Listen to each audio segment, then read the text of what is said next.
Marcília, eu queria que você respondesse, se possível, sobre isso. A decisão até aqui está em 3-0, mas a gente está falando de uma corte com 11 ministros. Até o fim da manhã, possivelmente pelo ritmo, né, que as coisas estão aqui, a gente vai ter a opinião de 5 ministros, que é a quantidade de magistrados que compõem a primeira turma. Você acha que essa decisão do Moraes fica mais ou menos apoiada por ter sido debatida em turma e não em plenário?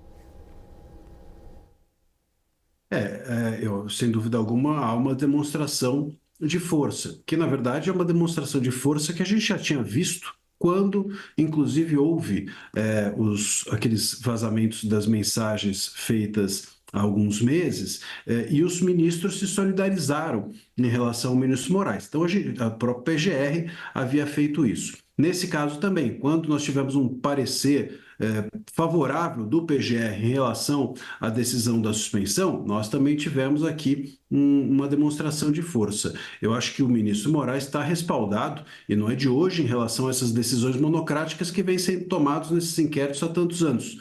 Eu acho que essa é uma visão da corte. Seria impossível pensar que eles não se conversam a respeito disso.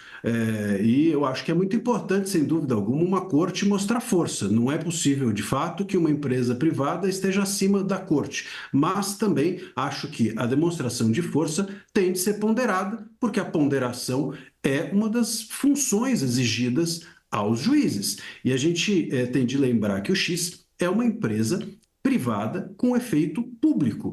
Ou seja, ali dentro, que é até isso que eu estava comentando antes da gente entrar no Breaking News, a gente tem, por exemplo, decisões do próprio STF reconhecendo isso, quando, por exemplo, o ex-presidente Bolsonaro começou a bloquear jornalistas em 21, salvo engano, e no Twitter, bloquear no seu perfil, e o próprio STF entendeu que isso não poderia ser feito porque aquilo era um canal oficial, e por um canal oficial, informações relevantes e públicas circulavam. Então, embora fosse uma empresa privada e bloquear fizesse parte das possibilidades dessa empresa, que essa empresa privada oferecia aos seus usuários, ela tinha um efeito público.